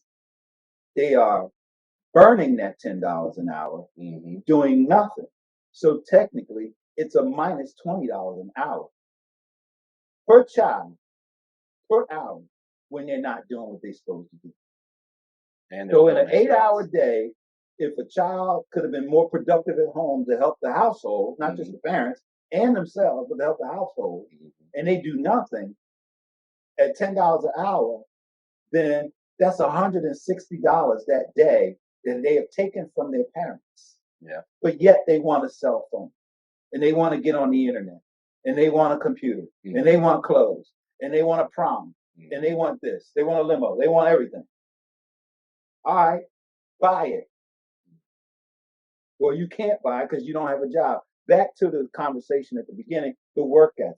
Right. The foundation that my generation had was the parents was doing everything that they could possibly do for you. Mm-hmm. So if you wanted anything else, you're going to have to do it for yourself. Right. So at 6 years old, I was washing windows in a car to get my quarter. I will say not everyone makes your kids do certain stuff. Like for my birthday, my 13th birthday, I was in the back picking weeds. I got poison ivy too. It wasn't no good. What? I mean, I understand it. You learned what poison ivy was. I knew what poison ivy was. You learned what calamine lotion was. I did not need to go through that lesson to learn. I promise you. But I also understand. Next time you put gloves on and have long sleeves. I feel like I had gloves, but then again, I don't know. It was annoying. I'm just glad it didn't happen on the actual day. If I had to miss my actual birthday for poison, it was the next day. Now I was like, it's tough. That's tough. I had a little. We'll talk offline. Anyways, like I do understand parents and their, I guess, struggle with kids. Transparency, I feel like, might help out. Like sometimes I don't think parents just say, "Look, bro, here's the situation. You want this? That's cool. We work here. We do this. Somebody's gonna have to give some give and take. So if you want this, you're gonna have to do this." Yeah. And I don't think that's always told. I don't think it's always broken down. Like, bro, y'all don't really have to do a lot of stuff. Like, your kids are young; they don't know a lot of the world. And I think sometimes parents try to shelter their kids too much. So, like, when we're not having these honest conversations, like, look, bro, just do the work and you can get this. But if you don't do this, you won't get this. Like it's a That requires your ability to synthesize the information to articulate to your child, Mhm. you know, the strategy, the landscape, all of that stuff. And there's no real parenting 101, 102, 201. You just kind of figure it out as you go, right? And anybody that's a parent, y'all know you screw up every day, right? You don't know. So there are a lot of parents. First of all, how are they trained coming up? right. Right. So what information do they currently possess that allows them to think like that?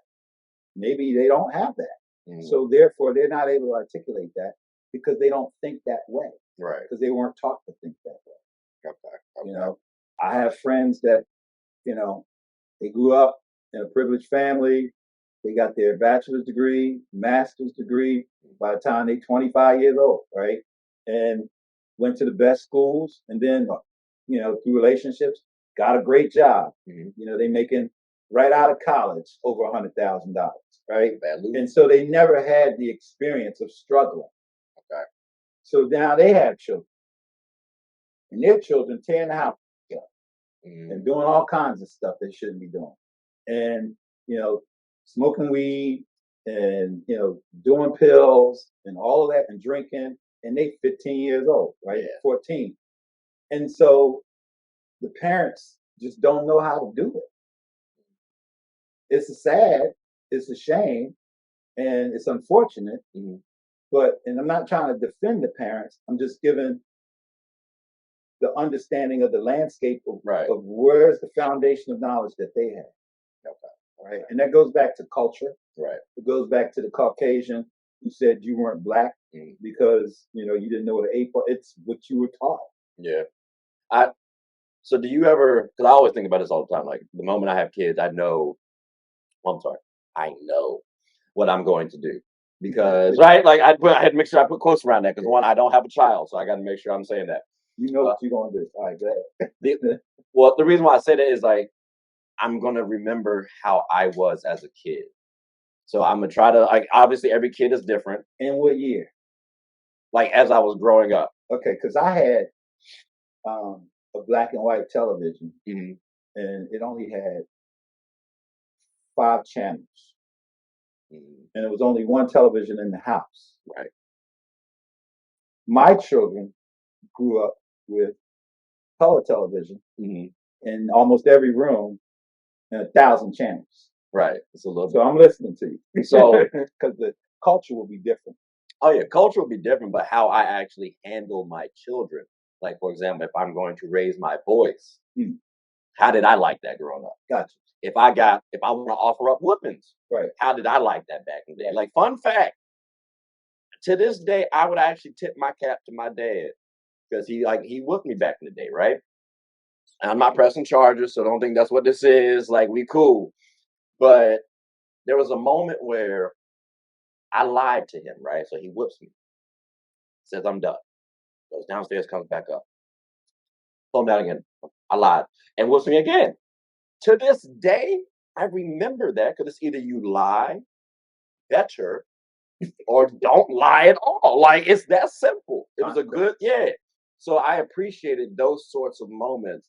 And I think if you as an adult remember what you liked and disliked as a kid, it could be applicable to your own child as well. So when I say I know, it could be because there's another yang to that yin, and that is they didn't like it.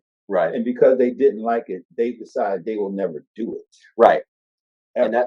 And that's the thing, like I'm not going to like this how I got whooped, maybe I might change up. Like I might not. I must say I might not do. Yeah, I must say I might not do that. But like I may change it up though a little bit. It may alter my own spin. It'll be a different type of consequence and repercussion. Exactly. Because I do think there are learnable learning. Right. Keep in mind that my generation wasn't that far removed from slavery. So if you're not that far removed from slavery, what's the consequence or repercussion to change a behavior that needs to be changed? Yeah. And so that's all we knew. Right. Grandma, like, go get that switch. Ooh. So everybody's heard the term "go get that switch," And you got to pick your own. and somebody say it with a term of endearment. Yeah, you got to go get your own switch up. But the reality of it is, why did Grandma say "go get that switch"? Because she's not that far removed from slavery. Mm-hmm.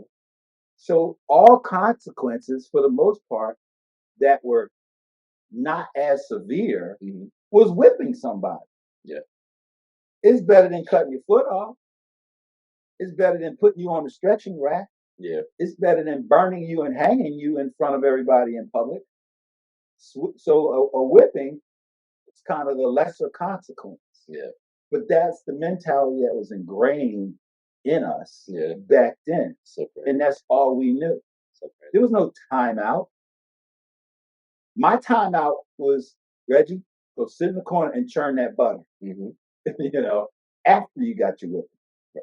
Right? And so there's, so many different consequences now because we know now what we didn't know then. Exactly.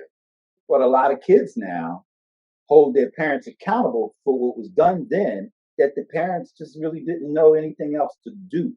Right. Yet the child was raised, went to school, being productive citizens. Mm-hmm. They forget where all that came from, the parent. Yeah. They're only focused on, I didn't like that. All right, that's fine. To your point, now you become a parent. Mm-hmm. And you start doing things to try to raise your child. Mm-hmm. But if those things don't work, then what? And your child is out of control, yeah, then what? Right. And you need to start at a young age. But since you don't have a village raising a child, because in the village, everybody's spanked. You got spanked by your aunt, your uncle, your cousin, everybody. And so now that mindset that you have about back in the day, what you didn't like, you're on your own now. Mm-hmm. And then when your child is 16 years old and totally out of control and doing all kinds of things they shouldn't be doing, why? You are a parent. You think you know what you're doing, but yet your child is out of control. Right.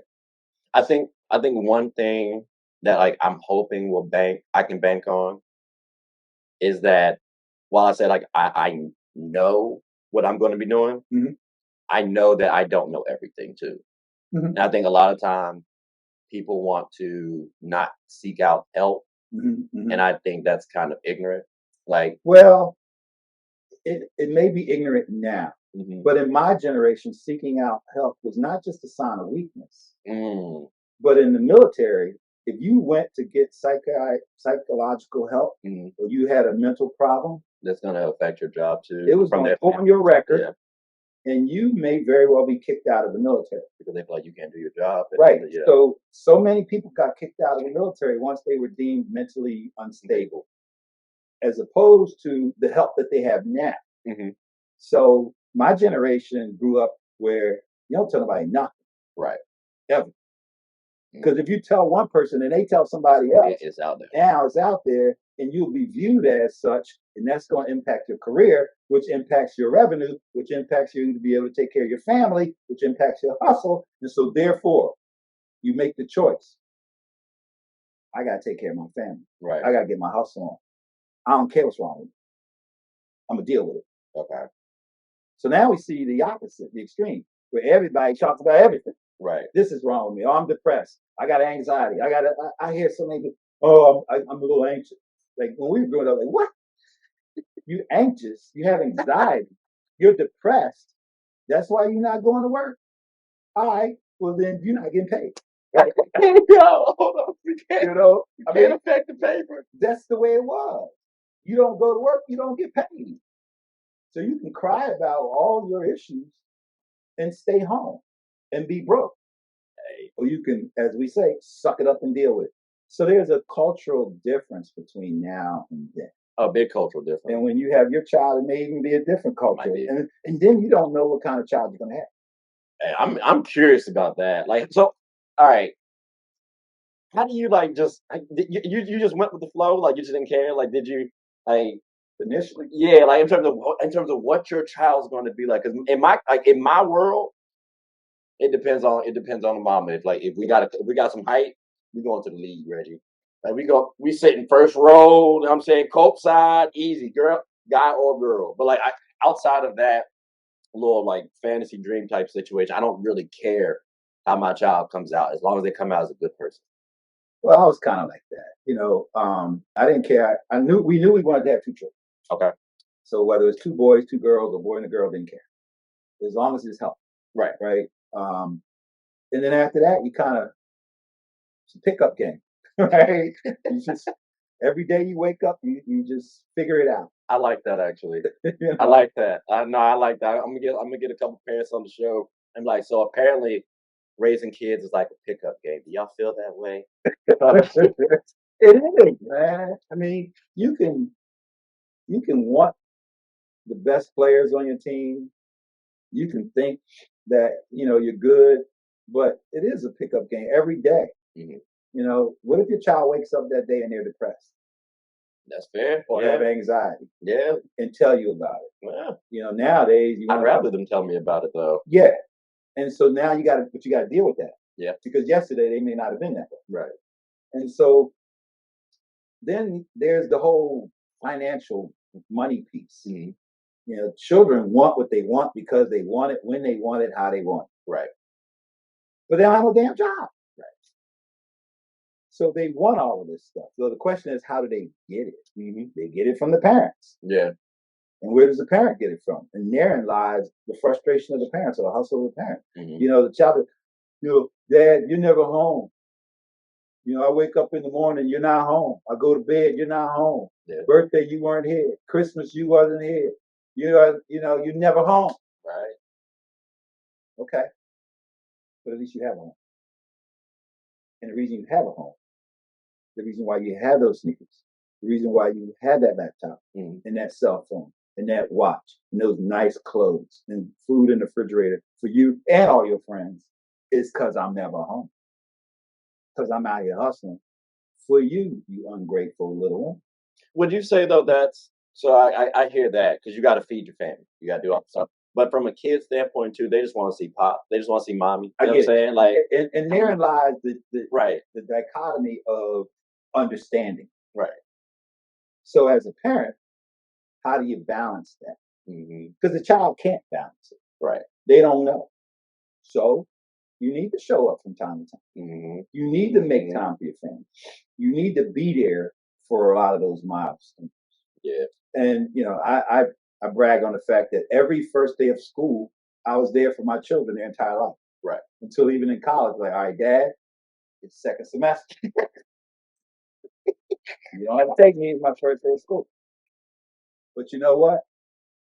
There's a lot of other kids in that school that wish their dad was there. Yeah. Some of them wish they even had a dad. Yeah. So therein lies where, as a parent, you still have to do certain things to include that showing up, even though the child doesn't like it. Yeah. Because, like I say, I've been your age. You've never been my age.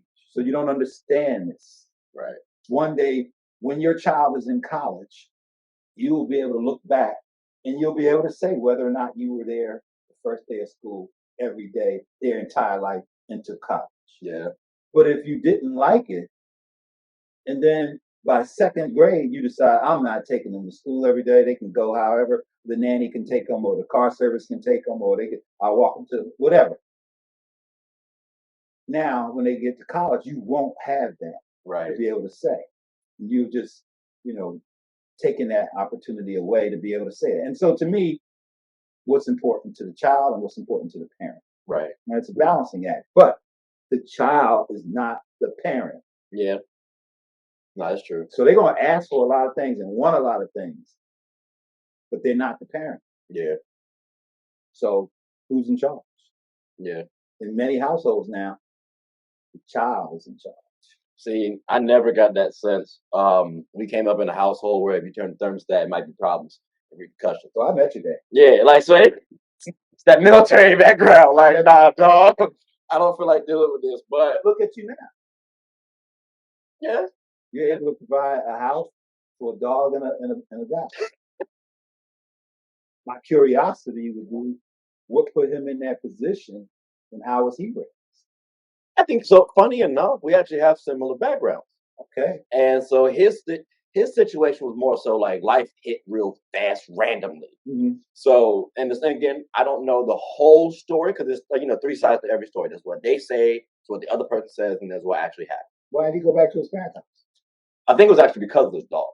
Okay. Like, yeah, so like the dog, they didn't want, like the parents weren't trying to rock with the dog. Right. And again, he auditioned really well. Got it. So, but like in terms of dealing with a dog, I put up with Buddy for 3 days, 3 going on 4, and I'm like, like, you know what I'm saying? But he cool though. He cool. It's just, it's tough. Yeah. So I think that standpoint was the reason why he didn't want to necessarily go back. It was just easier to not have. So you shifted this thing into parenting. Mhm. This was your idea. Mhm. So what do you want folks to get out of it as we come to a conclusion? Because we've been doing. I was about to say, yeah, because actually, when I looked, when I looked at my phone, I just realized it's 10:35 now. That's so we've been going for a minute, and we started off as a test run. So we've been going for over 120 minutes. But I think ultimately what I wanted people to get, because we started off talking about intelligence. Yes. And it morphed into family. And did we start off with intelligence? Or? Well, no. We started off with hustle. Yeah, but on this topic, it was about intelligence. Yes. But they all morphed into one thing, essentially. And I think you can understand and look at anything in life, but until you actually, I guess, are able to articulate it not only to yourself but someone else, I don't think like you have to get to that point in anything. So if I'm telling you about how to be a DJ, right, I probably need to know what being a DJ is like. Right. So that means I probably should do it. It's like if I tell you how to be an NBA player, I haven't done that. I can tell you how to be a basketball player, but not an NBA player. So in order to have that intelligence, you need to. No, that's a good point. I'm teaching DJs right now. Yeah. And some of the DJs I teach, they tell me, Reggie, I can't do this until I do this. Or I have to do that. I'm like, wait. How many people have you taught how to DJ? Yeah. Nobody. Yet I'm teaching you and you're trying to tell me how to teach you. I've taught people how to DJ for over 40 years. Mm-hmm. And I'm teaching you. And you're telling me what your steps are that you need to take in order to be able to do something. And I'm telling you, no, this is how you should do it. Mm-hmm. The only reason I know that is because first of all, I know how to DJ. Right. And I've taught it a lot of times. Therefore, I know how to DJ. And to your point, I have the intelligence of DJ. Yeah, he doesn't. Yeah. Yeah. But you also got to be intelligent to know yourself. Yeah. To know what you're good at. Yeah. Know strengths and weaknesses. And then you also got to be intelligent to realize we don't know everything. So it's okay to find mentors. It's okay to find, it's even okay to find a mentee because you can learn from a mentee, like you alluded to earlier. Sure. So two-way street. Exactly. Communication. That's two-way. So you always got to really, one, hustle, but then two, study other people, because end of day, you can learn from somebody else and apply it to yourself. And I feel like that ties into our what, our why, our how, our purpose, essentially. Just end of the day, you can watch us, listen to these topics and see how it applies to yourself. So as we bring this to a close, based on what you said, I want to introduce something, and it's how conscious are you? And what level of conscience do you have? Yeah. Parenting, how conscious are you that you are a parent? Mm-hmm. And how conscious are you of all your duties and responsibilities as a parent? Mm-hmm. And so there are 4 types of people. Mm-hmm. There are people who are conscious. They know that they know. Yeah. There are people who are conscious, unconscious. Mm-hmm. They got information, but they're not doing nothing with it. Yeah. They're just kind of coasting along. Right. Then there are people who are unconscious, conscious. Mm-hmm. So those people are just kind of walking around clueless, but somehow, they happen to know certain things. Right. And it's kind of like when we talk about love. Mm-hmm. But then you got the unconscious. They don't know that they don't know. Right. They may even think they know, but they're unconscious. So therefore they don't know. So how do you go from being unconscious to being conscious to really just being aware and conscious of the whole dynamics of everything, to the point that your intelligence kicks in all of the time and you know that you know. not just you know that you know, the results speak for themselves. Right. So the results say that you know what you know. Right. And therein lies the differentiator between people who talk versus people who actually achieve what they talk about. Mm-hmm. The results say that you're conscious, not just you. Mm-hmm. Actions speak louder than words. Just living life. Yep. But ladies and gentlemen, boys and girls, we hope you have had a good time. Like we said, bro. This was supposed to be a little test run for the pilot. We ain't got our clothes on like the way we wanted to. We'll wear them next time. Hey, next time. But definitely hope you all appreciate this conversation. Hope you all learned something. And most importantly, please like, subscribe, comment, and tell anyone who's anyone about the show. Because not necessarily for ratings, so we appreciate them. But at the same time, we want to get y'all feedback. Because maybe we said something that was off or sounded wrong, or you had questions about it. I don't know. Like I know people might have question marks on something I said. So please share your thoughts and tell us. I know for a fact, I promise you, I will gladly reach out. And Reggie's pretty open himself too. And again, it's just two guys having genuine conversation from different backgrounds.